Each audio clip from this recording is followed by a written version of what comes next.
मखे तेसी प्री पोश में तेसी तंद तवार हो तंबूर जिया तन में रो रो है हरवार कुल्फत जिया कुन में हुओ की न करार ओ मुस्तफा छगी तंद तवार तपोश भी अची पट पो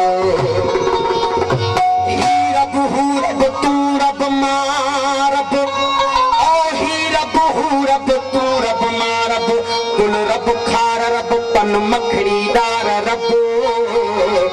दर्द रब दवा रब आ दर्द जो दरमान रब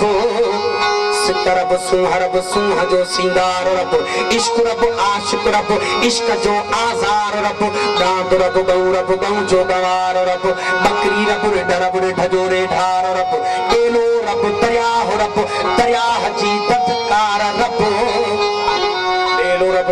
रब दरिया जी बदकार रब वाहर रब वीर जी बहकार रब सुबह रब शाम रब नीह रब रात रब जमीन रब आसमान रब चंद्र तारा चमकार रब हाल रब ख्याल जो इजहार रब की न कई खे कम घांज आ कम जोड़ियो कार रब मां छा चवा केर रब आसारो ही संसार रब ओ मुस्तफा जो महबूब मिलियो कब तो सा तुझो यार रब जात सिफाती हिकाई भोल नवजी भोले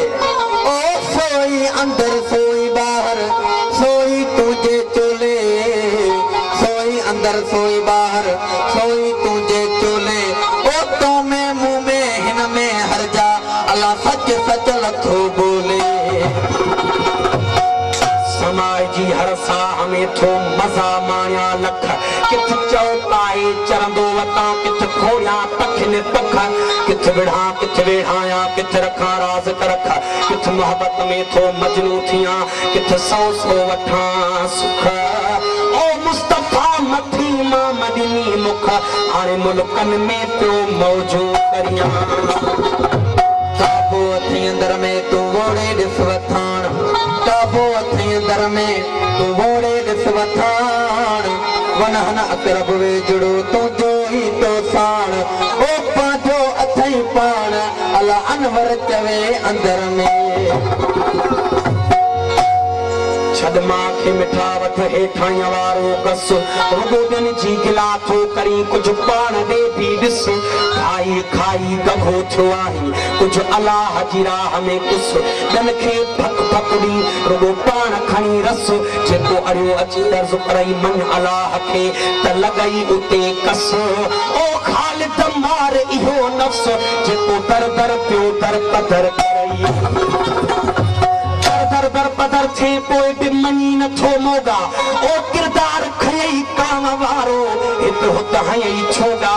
हिकिड़ो दर हथ कोन कयई दर खाधई दोगा पेरवी कयई पीरन वारी तो ते नफ्स रहो लागा चङो थी करी पियो जग में जीअं चरन ढोर ठगा ओ ख़ालिद तोखां पखी पखण संभागा जेके उथी आधी अल्लाह अल्लाह अल्लाह तकरी पर करी की न कम सफा घट वधाई की न ॾिस की न थी कह खां खफा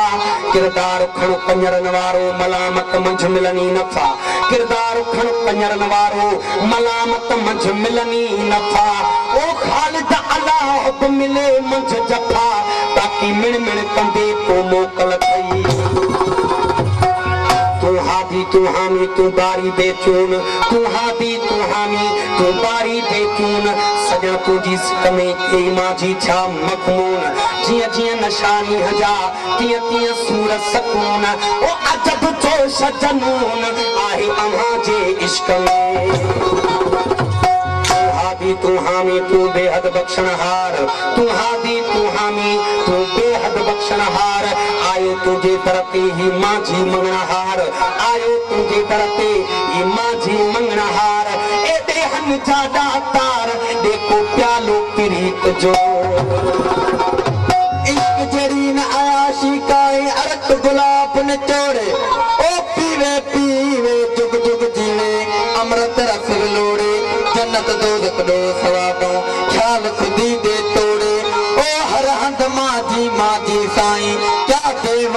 विछोड़े इश्क करी इंसाफ मंगी हलाल समझ तू बाहर है ए इश्क दे विच इंसाफ किथा यो हाल सरासर जाहिर है बस मोहब्बत वाले मांझी मारन कम इदा माहिर है ओ नत करबल दे विच कहड़ा कीता दो हुसैन साबर है आयो मुला आसमान दे थन खण टोट वर वथाण वाते मेट बीहण दिसी छो दूर थो वेजो अखियूं खण जे सही सुञाणी सूरत खे त विख बि आए खण ओ चवे जानण तन मत ओ चवे जानण तन मण त मुर्शिद बिना तोखे न मिले आजायो मेरे गुज़ार में मिण कंदे जो मिमड़ी थियस न परखम न परूड़म देही कुंड में मुयस न पाण दारम न नफ्स मारम रुगो खाधो पे पियस कदा तो दर वञा कदा मुंह दर वञा इहो धंधो पे कयस ए आजायो खालिद वक्त वयस हाण मिटी पई थम मुंह में पई थम मुंह में तब समझण थमो खो न हिन खे ॾिसां न हुन खे ॾिसां सभु कहसां तोखो कहिड़ो ॾोहड़ियां इब्लीस ॾे आऊं इब्लीस खां बि चोखो हुन जो तकिरदार आ पर मुंहिंजो कम प्यार आ पोइ बि आऊं लोखो ए ख़ालिद फ़क़ीर थियण ओखो बाक़ी बाज कंदो पंहिंजी बाज कंदो पंहिंजी तिरी मथां मूं मेरे बाज कंदो पंहिंजी तिरी मथां मूं मेरे कुल एब मुंहिंजा ढके कंदो ढेरे मुडो मुंह ख़ालिद जो तिखो कंदो छेरे ओ सल पंहिंजो कुर्ब करे न त लटो नथम लिकला साईं आख़िरी गोड़ा असांजो माल रकाब दोस्तनि खां शेरनि में टाइम घणो थियासीं साईं मुंहिंजी साईं गोड़ा आहे बिस्मिल्लाह जो हाल वो तू मिले हिकिड़ो सजण हर शय थो हासिल भाया ओ तू मिले हिकिड़ो सजण हर शय थो हासिल भाया ओ तुंहिंजे कदमनि खे चुमण अल्लाह ओ तुंहिंजे कदमनि खे चुमण अल्लाह हर शय थो हासिल भाया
इश्क तुझे अचो अचण हर शय थो हासिल भाई ओ इश्क तुझे अचो अचण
चवणो हर शइ तो हासिल भाइयो मुंहिंजी हक़ ऐं सत चवणो हर शइ तो हासिल भाइयो मुंहिंजी हक़ ऐं सत चवणो हर शइ तो हासिल भाइयो मुंहिंजी हक़ ऐं सत चवणो हर शइ तो हासिल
दोस्त चवंदा आहिनि अमर इजाज़त उन्हनि जी बि हिकिड़ी माना आहे ऐं सख़्ती सां चवां थो